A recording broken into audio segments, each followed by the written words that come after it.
की शुरुआत होती है जब कबीर सिंह लोगों को वायलेंट मूवी लगी थी तब उसके डायरेक्टर ने एक इंटरव्यू में ये कहा था। सवाल का जवाब दे रहा होता है और उसकी बहनों क्लास के बाहर आते ही वो भी क्लास से भागने लगता है। इस दिन and he was not wrong at Singh का बर्थडे। पर क्या इस फिल्म में सिर्फ वायलेंस ही है और इसी के दम पे ये मूवी इतने पैसे कमा रही है? आइए जाने आज की मूवी एक्सप्लेनेशन में, जिसका नाम है एनिमल। मिलते हैं और रणविजय की मम्मी उसे बताती है कि तुम्हारे पापा फैक्ट्री में काफी बिजी हैं, इसलिए वो घर नहीं आ पाए। बलबीर सिंह की स्वास्तिक स्टील्स नाम की एक स्टील फैक्ट्री थी और वो देश के सबसे अमीर आदमियों में से एक था, इसलिए अपने काम में काफ़ी बिजी रहता था और वो अपनी फैमिली को टाइम नहीं दे पाता था। रणविजय की काफ़ी कोशिश करने के बाद भी वो अपने फादर के बर्थडे वाले दिन उनसे नहीं मिल पाता है और उनके लिए एक चिट्ठी लिखकर सो जाता है। उसमें लिखा हुआ होता है कि अगले जन्म में आप मेरा बेटा बनना और फिर देखना कि मैं आपसे कितना प्यार करता हूँ, और फिर उस अगले जन्म में मैं आपका बेटा और आप मुझे वैसे ही प्यार करना। फिर सीन कुछ साल बाद शिफ्ट होता है जहां रणविजय अपने दोस्त की बहन गीतांजलि की सगाई में जाता है, जिससे वो खुद भी प्यार करता था। पर गीतांजलि की मौसी ने उसे भी रणविजय की दोस्त की तरह उसका भाई बना दिया था। रणविजय गीतांजलि से फंक्शन में कहता है कि मेरी ऑलरेडी बहनें हैं और मुझे वो फीलिंग पता है, मैं तेरे लिए वैसा फील नहीं करता, तू भी मुझे अपने भाई जैसा फील करती भी है, जिसपे गीतांजलि मना कर देती है। फिर रणविजय उसे बताता है कि पहले के ज़माने में लड़कियां खुद अपने मन से उन लोगों को चुना करती थी जो अल्फा मेल्स होते थे, जो शिकार करके खाने का इंतजाम करते थे और उनकी रक्षा भी करते थे। आज की जैसे नहीं कि किसी ने कह दिया कि तेरे लिए आसमान से चांद तारे तोड़ लाऊंगा, अमेरिका ले जाऊंगा और लड़कियां मान जाएं। इनडायरेक्टली रणविजय खुद को अल्फा मेल और गीतांजलि को अपनी सगाई कैंसिल कर उसके साथ शादी करने को कह रहा था। वो घर जाने से पहले अपने दोस्त यानी गीतांजलि के भाई को भी अपनी फीलिंग्स बताता है, जिसपे उसका दोस्त कहता है कि तुझे क्या लगता है इतने सालों बाद आके तू गीतांजलि से मिलेगा और 2-4 बात करके वो तेरे पास आ जाएगी, जिसपे रणविजय कहता है कि 100% आएगी। अगले दिन रणविजय के फादर बलबीर सिंह का बर्थडे होता है और बर्थडे में उसकी बड़ी बहन लीत, जीजा वरुण और छोटी बहन रूह भी आए हुए थे।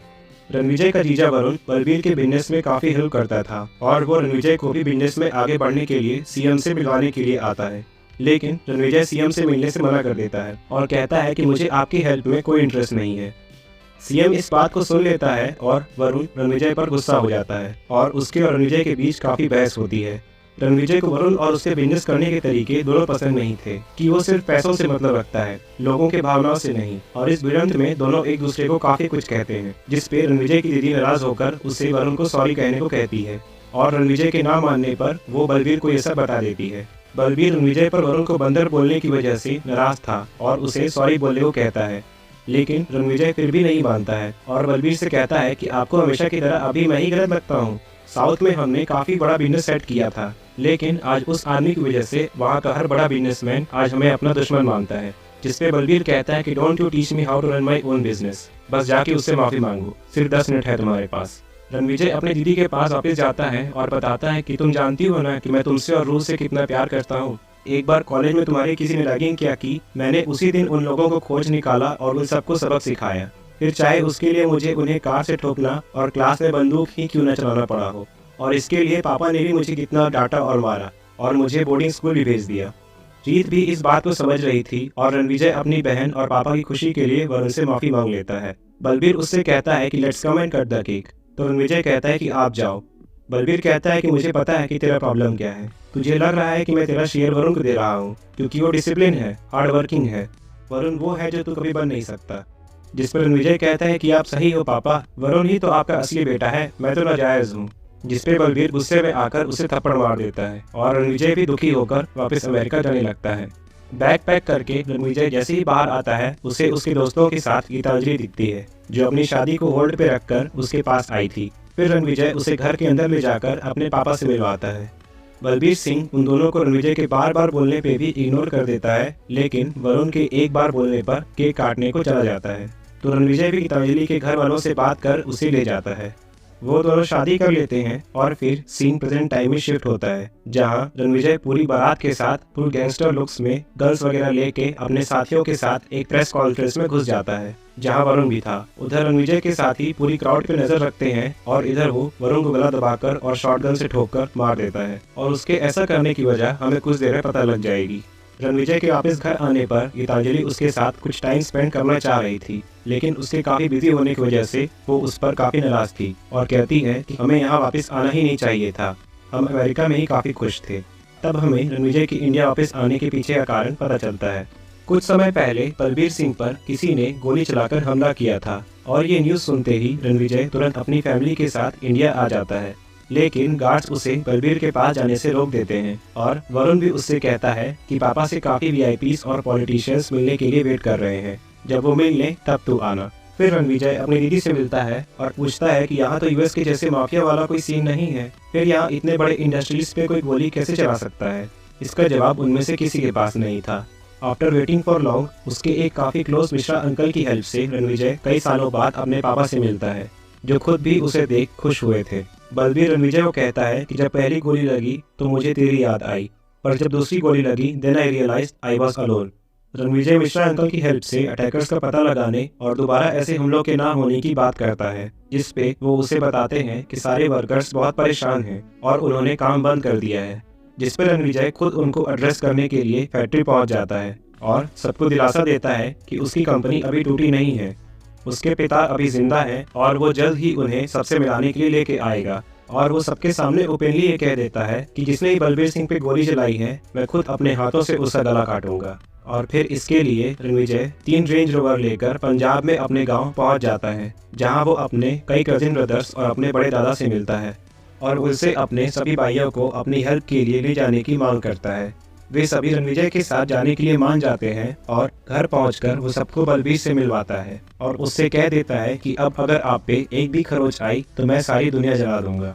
फिर पूरे घर और बलबीर की प्राइम सिक्योरिटी रणविजय और उसके भाई अपने हाथों में ले लेते हैं और बलबीर से कौन और कब मिलेगा ये वही डिसाइड करते थे। रणविजय फिर बलबीर सिंह को उनकी जैसे ही बॉडी टाइप के एक आदमी से मिलवाता है और कहता है कि कुछ दिनों तक हम इन्हें बलबीर सिंह बनाकर लोगों से मिलवाएंगे आपकी सेफ्टी के लिए। वो अटैकर्स अपना नेक्स्ट अटैक कभी भी कर सकते हैं, इसलिए उनका पता लगाना काफी जरूरी है। अगले ही पल वो बलबीर सिंह को उसके बॉडी डबल का एक ग्लिम्स देता है जब वो वरुण से मिलता है और उसे भनक तक नहीं लगती कि वो नकली बलबीर से मिल रहा है। बलबीर सिंह खुद भी उसे देखकर शॉक था। फिर उसी रात बलबीर कुछ काम से अपनी कार में बाहर जाता है, लेकिन रास्ते में एक आदमी कई लोगों से बलबीर सिंह पर हमला करवा देता है और वो उसे मार देता है।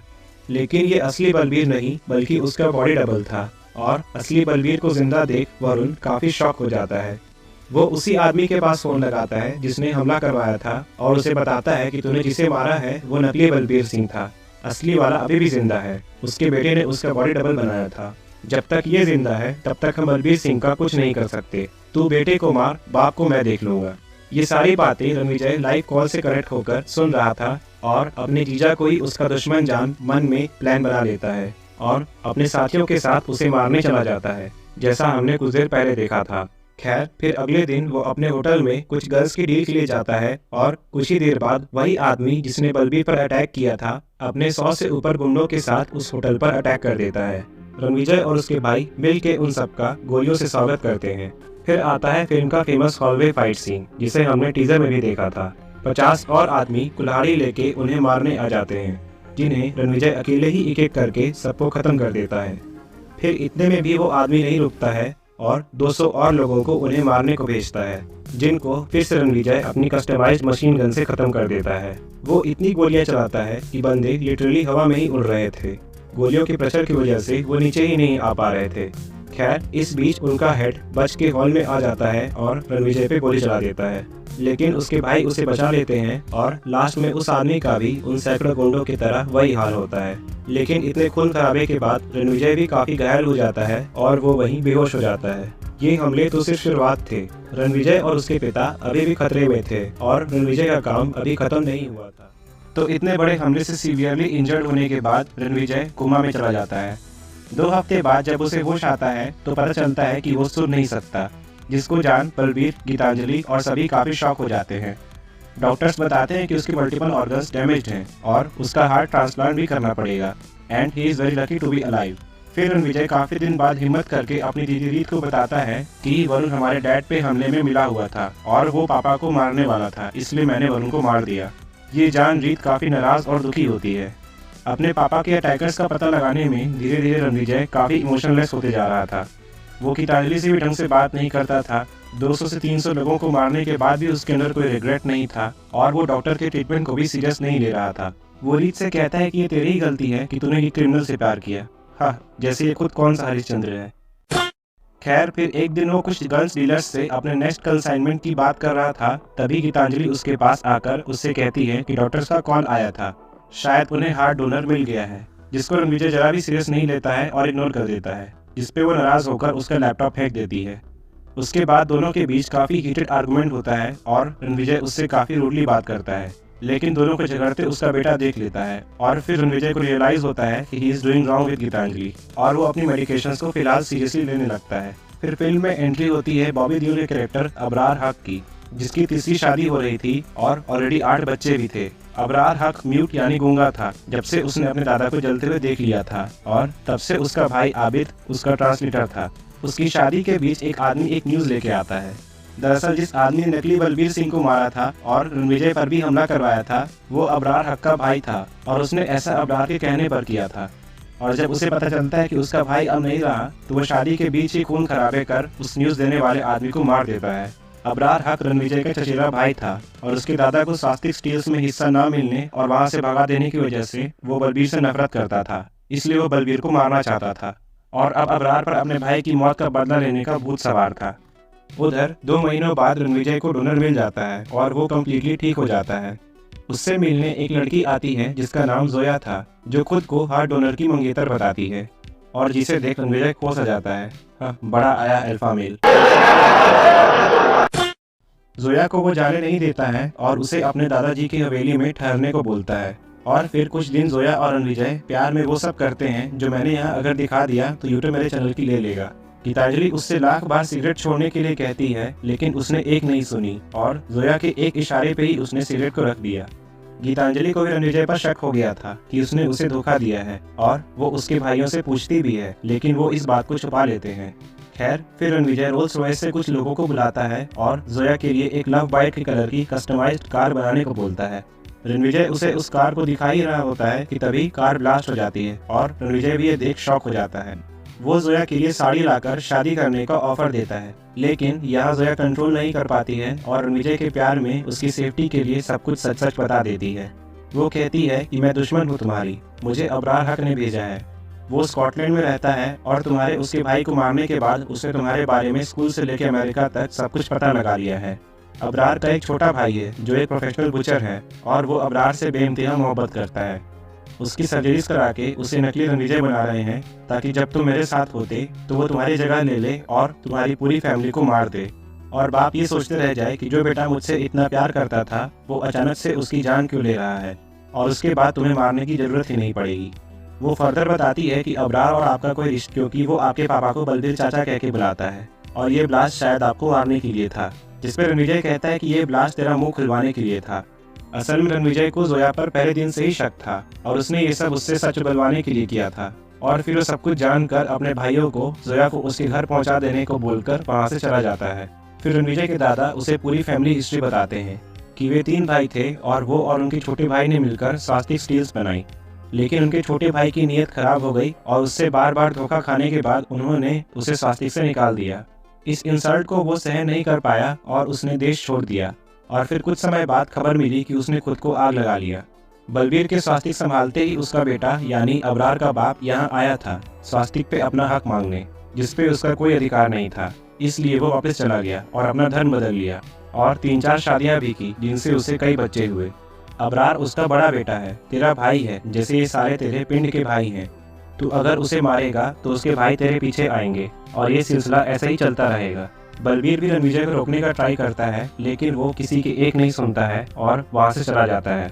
रणविजय जाने से पहले गीतांजलि से मिलने आता है और उसे अपने और जोया के बारे में सब कुछ सच बता देता है। सच जानकर गीतांजलि काफी नाराज और दुखी होती है और वो अपना पूरा भड़ास रणविजय पर निकालती है। वो उसके 100 से भी ज्यादा मर्डर्स को माफ कर सकती थी, लेकिन उसके इस धोखे को कभी नहीं। वो उससे डिवोर्स मांगती है और गुस्से में उससे बोल देती है कि जब तक तेरे पापा जिंदा हैं हमारे लाइफ में कभी शांति नहीं आएगी। I really wish he died that day। जिसे सुनकर रणविजय काफी आग बबूला हो जाता है और गीतांजलि पर गन तान लेता है और साइड में शूट भी कर देता है। फिर वो किसी तरह से गीतांजलि को मनाता है और उससे कह देता है कि मैं जा रहा हूँ गीतांजलि, अगर मैं वापस नहीं आया तो तुम दूसरी शादी मत करना। रणविजय अपने भाइयों की पूरी आर्मी लेकर अबरार को मारने के लिए निकल जाता है वे उसके फार्म हाउस में पहुंचकर एक एक करके गार्ड्स को खत्म करते हैं और अबरार को ढूंढते हैं, लेकिन तब तक अबरार का भाई आबिद उसे बलबीर को मारने के लिए लेकर वहां से जा चुका होता है। रणविजय अबरार की बीवियों से उसका पता लगाता है और उसे मारने रनवे पर पहुंच जाता है। फिर रणविजय और अबरार के बीच 2 घंटों तक खूब हाथापाई होती है। दोनों एक दूसरे को खूब तोड़ते हैं। कभी रणविजय अबरार पर भारी पड़ता है तो कभी अबरार उस पर, और अंत में रणविजय अपने पापा की गोली रखते वक्त की चीख याद करके अबरार को खूब मारता है और उसे लास्ट मौका देता है कि मेरे परिवार के पीछे मत आ, मैं तुझे छोड़ दूंगा, जिसपे अबरार उसे ये रिप्लाई देता है, अच्छी लट मेरा। खैर फिर रणविजय वही करता है जो वो करने आया था और अबरार के गले पर चाकू चलाकर उसे मार देता है और वहाँ से चला जाता है। वापस इंडिया आकर रणविजय मर्डर वेपन उस चाकू को बलबीर के हाथों में सौंपता है और उसका बदला पूरा होता है। फिर दिवाली के दिन रणविजय बलबीर के पास दिवाली विश करने को जाता है और उससे हॉलिडे लेकर अमेरिका चलने को बोलता है। तब बलबीर बताता है कि उसे ल्यूकीमिया है और वो भी 4th स्टेज, और उसके पास 3 से 6 महीने ही हैं। तो रणविजय कहता है कि अमेरिका में ल्यूकीमिया बहुत कॉमन है, हम वहाँ आपकी ट्रीटमेंट कराएंगे और आप एकदम ठीक हो जाओगे। और फिर बलबीर और रणविजय में heart to heart heated discussion शुरू होता है। बलबीर कहता है कि ये कोई ऐसी चीज़ नहीं है जो तेरे गन्स एंड वायलेंस पे ठीक हो जाए। तो रणविजय कहता है कि मेरे गन्स एंड वायलेंस की वजह से ही आज ये घर सुरक्षित है, वरना आपने तो दुश्मन को ही दामाद बनाकर घर में रख लिया था। जिसपे बलबीर कहता है कि तुझे मेरे नाम पे जितने गले काटने हैं काट ले, आफ्टर ऑल तू अंदर से क्रिमिनल ही है। तो रणविजय कहता है कि वेल डन पापा, ये बीमारी की न्यूज़ सुन के भी आप नहीं झुके, मैं भी नहीं झुकूंगा। 36 साल बाद मुझे मौका मिला है कुछ कहने को। 20 साल पहले भी आपने मुझसे ऐसा ही कहा था और आज तक तब से कुछ नहीं बदला। तो बलबीर कहता है कि अब बचा ही क्या है कहने को। जिस पर रणविजय बलबीर की एक्टिंग करके उसे बताता है कि जब वो 5th स्टैंडर्ड में था और माइकल जैक्सन के कॉन्सर्ट पे जाना चाहता था पर नहीं गया था क्योंकि उस दिन बलबीर का बर्थडे था और वो बलबीर के साथ टाइम स्पेंड करना चाहता था। तब बलबीर ने उस पर कितना गुस्सा किया था और मारा था, जिसे सुनकर बलबीर भी काफ़ी इमोशनल हो जाता है। वो कहता है कि स्वास्तिक मेरी जिंदगी थी, मैं उसे तेरे हाथ में देना चाहता था, लेकिन तू सब कुछ छोड़ के चला गया और इन 7 सालों में एक दिन भी मुझसे बात भी नहीं किया। नाजायज़ बेटा हूँ मैं आपका, ये बोला था ना तूने मुझे, बाप हूँ मैं तेरा, and you are my son and this is not a game. तो रणविजय कहता है कि अगर यही सवाल मैं आपसे पूछूं तो अमेरिका में मैं कहाँ रहता था पापा, मैं काम क्या करता था वहाँ, और मेरी स्कूलिंग कहाँ हुई पापा। छोड़ो पापा, रहने देते हैं, आपको कुछ नहीं पता, क्योंकि मैं अगर शिकायत करना चालू करूँगा तो उससे पहले ही आप मर जाओगे, मेरी पूरी बात सुने बिना। और फिर फाइनली बलबीर सिंह को अपनी लॉन्ग ड्यू गलती का एहसास होता है और वो विजय से काफ़ी इमोशनल होकर कहता है कि मुझे माफ़ कर दे बेटा, तुझे खुद से दूर नहीं भेजना चाहिए था, तुझे वक्त और प्यार देना चाहिए था, तुझसे दोस्त बनकर बातें करनी चाहिए थी, और मेरी सलाह यही है कि अब मेरे पास अफसोस करने का वक्त भी नहीं है। अगले जन्म में तू मेरा पापा बनना और मुझसे खूब प्यार करना, और फिर उसके अगले जन्म में मैं पापा और तू बेटा, और फिर देखना कि मैं तुझसे कितना प्यार करता हूँ, और फिर तू शान से कहना कि my father is the best father in the world. उसके बाद ये सुनकर रणविजय मिश्रा अंकल के गले लगकर खूब रोता है और ये फिल्म यहीं खत्म हो जाती है। इस फिल्म में एक पोस्ट क्रेडिट सीन भी है जिसमें हम अबरार के उसी बुचर भाई को देखते हैं जिसके बारे में जोया बता रही थी, जो अब हूबहू रणविजय की तरह ही दिखता है, और इसका कंफर्मेशन जोया खुद देती है। और उसने रणविजय के 2 भाइयों को भी पकड़ रखा होता है और बड़ी ही बेरहमी से उन्हें एक कसाई की तरह मार देता है, और वो अब रुकने वाला नहीं था। ये एक हिंट होता है एनिमल के पार्ट 2 एनिमल पार्क का, जो इस कहानी को अब आगे बढ़ाएगा। खैर, आपको इस मूवी से फादर एंड सन का प्यार और राइट पेरेंटिंग कितनी इंपॉर्टेंट होती है सिर्फ यही सीखना है, वायलेंस वगैरह तो बिल्कुल नहीं। अगर आपको ये मूवी एक्सप्लेनेशन पसंद आया हो और एंटरटेनिंग लगा हो तो इस वीडियो को लाइक और सभी से शेयर ज़रूर करें और हमें ग्रो होने में हेल्प करें। कमेंट में हमें अपने सजेशंस भी ज़रूर दें और हमारे चैनल मूवी हाउस को भी ज़रूर सब्सक्राइब करें। हमारी आपसे जल्दी एक और बेहतरीन मूवी एक्सप्लेनेशन में मुलाकात होगी। Till then take care and bye bye.